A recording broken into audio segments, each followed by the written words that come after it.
খাদিজাতুল কুবরা রাদিয়াল্লাহু তাআলা আনহা যখন শুনতে পারলেন মুহাম্মদ সাল্লাল্লাহু আলাইহি ওয়াসাল্লাম একজন সৎ নিষ্ঠাবান ব্যক্তি, আমাদের রাসূল সাল্লাল্লাহু আলাইহি ওয়াসাল্লামের নীতি নৈতিকতা আদর্শ সম্পর্কে যখন খাদিজাতুল কুবরা জানতে পারলেন, যিনি ছিলেন মক্কার একজন ধনাঢ্য পরিবারের মেয়ে, যিনি ছিলেন মক্কার একজন তৎকালীন সময়ে অনেক বড় একজন ব্যবসায়ী মেয়ে, খাদিজা বিনতে খুয়াইলিদ, খুয়াইলিদের মেয়ে খাদিজা বনু আসাদ গোত্রের ছিলেন খাদিজাতুল কুবরা। খাদিজাতুল কুবরা রাদিয়াল্লাহু তাআলা আনহা জানতে পারলেন মুহাম্মদ সাল্লাল্লাহু আলাইহি ওয়াসাল্লাম বড় ভালো একজন মানুষ, সৎ মানুষ, বিশ্বস্ত মানুষ। সকলেই তাকে আল আমিন বলে ডাকে, সাদিক বলে ডাকে, সবাই তাকে বিশ্বাস করে, ভালোবাসে, সম্মান করে, শ্রদ্ধা করে। নবী করিম সাল্লাল্লাহু আলাইহি ওয়াসাল্লামকে খাদিজাতুল কুবরা একটা প্রস্তাব পাঠালেন, হে মুহাম্মদ ইবনে আব্দুল্লাহ, আব্দুল্লাহর ছেলে মুহাম্মদ, আমি তোমাকে আমার ব্যবসায়িক কাজে একজন সহযোগী হিসেবে পেতে চাই। আমার যে ব্যবসায়ী প্রতিষ্ঠান আছে, আমার ব্যবসায়ী প্রতিষ্ঠানের একজন কর্মকর্তা হিসেবে তোমাকে নিয়োগ দিতে চাই। যদি তুমি রাজি থাকো তাহলে আমি খাদিজাতুল কুবরার ব্যবসায়ী প্রতিষ্ঠানটাকে তুমি দেখাশোনা করবে। নবী করিম সাল্লাল্লাহু আলাইহি ওয়াসাল্লামের কাছে যখন সংবাদটা পৌঁছালো, প্রিয় নবী সাল্লাল্লাহু আলাইহি ওয়াসাল্লাম তার চাচা আবু তালেবের সাথে পরামর্শ করলেন, আমার প্রাণের চাচা গো, খাদিজাতুল কুবরা আমার কাছে সংবাদ পাঠাইছে, যদি আমি রাজি থাকি তাহলে তার ব্যবসায়িক প্রতিষ্ঠানের নির্বাহী কর্মকর্তা হিসেবে আমাকে নিয়োগ দেবে। আবু তালেব বলেন, ভাতিজা, এটা খুশির খবর, তুমি খাদিজার ব্যবসায়িক কর্মকর্তা হিসেবে যোগ দিতে পারো, কারণ খাদিজা খুব ভালো মনের একজন মানুষ, খুব সম্ভ্রান্ত ফ্যামিলির একটা মহিলা, খুব ভালো একটা মহিলা। যদি তুমি চাও তাহলে তার ব্যবসায়িক কাজের দায়িত্ব গ্রহণ করতে পারো। প্রিয় নবী সাল্লাল্লাহু আলাইহি ওয়াসাল্লাম চাচা আবু তালেবের পরামর্শে খাদিজাতুল কুবরা রাদিয়াল্লাহু তাআলা আনহার ব্যবসায়িক প্রতিষ্ঠানের নির্বাহী কর্মকর্তা হিসেবে নিয়মিত কাজ শুরু করলেন। নির্বাহী কর্মকর্তা হিসেবে খাদিজাতুল কুবরার ব্যবসায়িক প্রতিষ্ঠানের নির্বাহী কর্মকর্তা হিসেবে কাজ শুরু করলেন। প্রিয় নবী সাল্লাল্লাহু আলাইহি ওয়াসাল্লাম দীর্ঘদিন ব্যবসায়িক প্রতিষ্ঠান দেখাশোনা করতেছেন। রাসূল সাল্লাল্লাহু আলাইহি ওয়াসাল্লাম যখন খাদিজাতুল কুবরার ব্যবসায়িক প্রতিষ্ঠানের দায়িত্ব নিলেন, দিন থেকে দিন তার ব্যবসায়িক প্রতিষ্ঠান উন্নতির দিকে যাচ্ছে, দিন থেকে দিন তার ব্যবসার মধ্যে আয় উন্নতি হচ্ছে, বরকত হচ্ছে। খাদিজাতুল কুবরা রাদিয়াল্লাহু তাআলা আনহা রাসূলের কার্যক্রমের প্রতি খুব সন্তুষ্ট ছিলেন। রাসূল সাল্লাল্লাহু আলাইহি ওয়াসাল্লামের প্রতিটা মুহূর্ত, প্রতিটা কাজের প্রতি খাদিজাতুল কুবরা সন্তুষ্ট ছিলেন। খাদিজাতুল কুবরা রাদিয়াল্লাহু তাআলা আনহা একদিন সিদ্ধান্ত নিলেন, প্রিয় নবী সাল্লাল্লাহু আলাইহি ওয়াসাল্লামকে সিরিয়ায় পাঠাবেন ব্যবসার উদ্দেশ্যে। নবী করিম সাল্লাল্লাহু আলাইহি ওয়াসাল্লামকে খাদিজাতুল কুবরা সিদ্ধান্ত নিলেন সিরিয়ায় পাঠাবেন ব্যবসায়িক কাজের জন্য। নবী করিম সাল্লাল্লাহু আলাইহি ওয়াসাল্লাম 10-12 বছর বয়সে একবার চাচার সাথে সিরিয়া যাচ্ছিলেন। বুহাইরা রাহিবের সাথে সাক্ষাৎ হলো। ভবিষ্যৎবাণী করার কারণে রাসূল সাল্লাল্লাহু আলাইহি ওয়াসাল্লামকে আবু তালেব মক্কায় নিয়ে আসলেন, সিরিয়ায় আর যান নাই।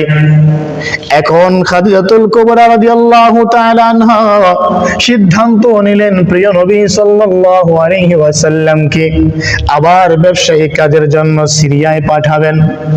প্রিয় নবী সাল্লাল্লাহু আলাইহি ওয়াসাল্লাম সিরিয়ায় যাওয়ার জন্য প্রস্তুতি হয়ে গেলেন, প্রস্তুতি গ্রহণ করলেন। খাদিজাতুল কুবরা রাদিয়াল্লাহু তাআলা আনহা রাসূল সাল্লাল্লাহু আলাইহি ওয়াসাল্লামের সাথে তার গোলাম মায়সারাকে দিলেন, তুমি মুহাম্মদের সাথে যাও, মুহাম্মদের খেদমত করবা, তার যা কিছুর প্রয়োজন আছে তুমি দেখভাল করবা।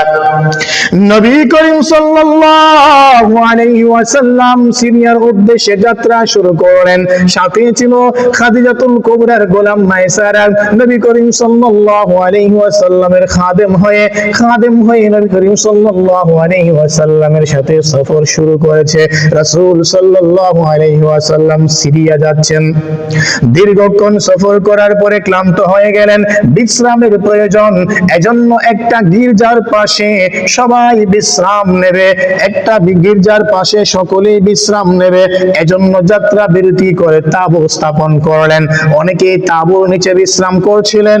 আমার প্রিয় নবী সাল্লাল্লাহু আলাইহি ওয়াসাল্লাম তিনি গির্জা থেকে একটু দূরে একটা বিশাল আকৃতির গাছ ছিল, সেই গাছের নিচে হেলান দিয়ে শুয়ে পড়েছেন। নবী করিম সাল্লাল্লাহু আলাইহি ওয়াসাল্লাম সেই গাছের সাথে হেলান দিয়ে শুয়ে পড়েছেন, বিশ্রাম নিচ্ছেন। দেখবেন আমাদের গ্রাম অঞ্চলে এমনটা কিন্তু হয়। দীর্ঘক্ষণ কাজ করার পরে, ক্লান্ত হওয়ার পরে আমরা গাছের ছায়া খুঁজি, কোথায় গাছ আছে আমরা সেই গাছের নিচে একটু বিশ্রাম নেই। কেউ গাছের ছায়ার নিচে গামছা বিছিয়ে ঘুমিয়ে পড়ি, আবার কেউ কেউ গাছের সাথে হেলান দিয়ে একটু বিশ্রাম নেই। আমাদের প্রিয় নবী সাল্লাল্লাহু আলাইহি ওয়াসাল্লাম গাছের সাথে হেলান দিয়ে বিশ্রাম নিচ্ছেন। পাশেই ছিল একটা খ্রিস্টানদের ধর্মীয় উপাসনালয়।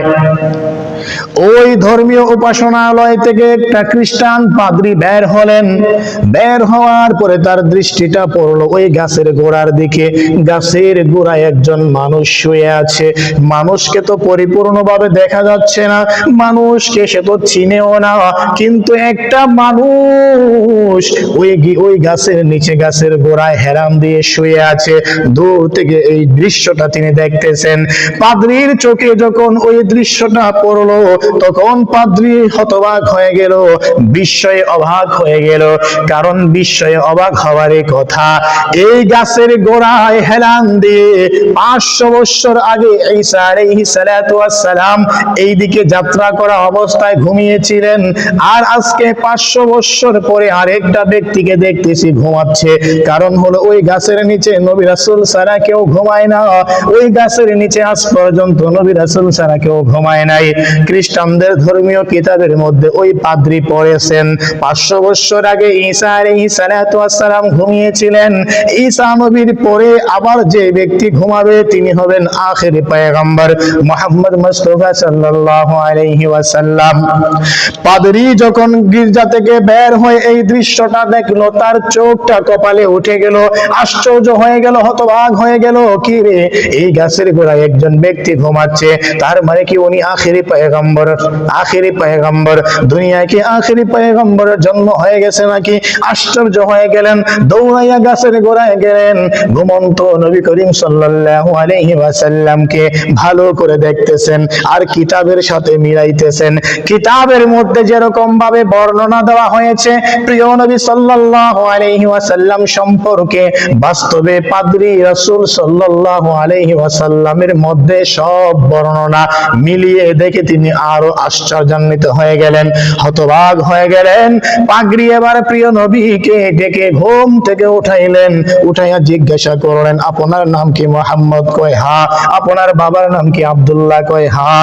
আপনার বাড়ি কি মক্কায়? কয় হ্যাঁ। আপনি কি কুরাইশ বংশের লোক? কয় হ্যাঁ, আমি কুরাইশ বংশের লোক। পাদ্রী তো এখন আরো অবাক হয়ে গেল, সব কিছু মিলে যাচ্ছে, তার মানে ইনি হবেন আখেরি পয়গম্বর।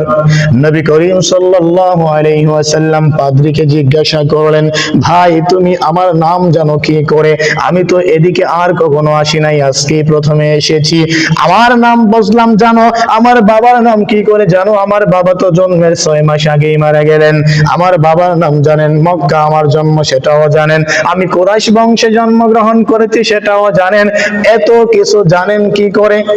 পাদ্রী বলেন, হে আব্দুল্লাহর ছেলে মুহাম্মদ, আপনি নিজেও জানেন না আপনি কেমন একজন মহান ব্যক্তি, আপনি নিজেও জানেন না আপনি ভবিষ্যতে কি হবেন, আপনি নিজেও জানেন না আপনার সম্মান, আপনার শান শৌকত সম্পর্কে আমাদের ধর্মীয় কিতাবের মধ্যে আমরা পেয়েছি আপনিই হবেন আখেরি পয়গম্বর।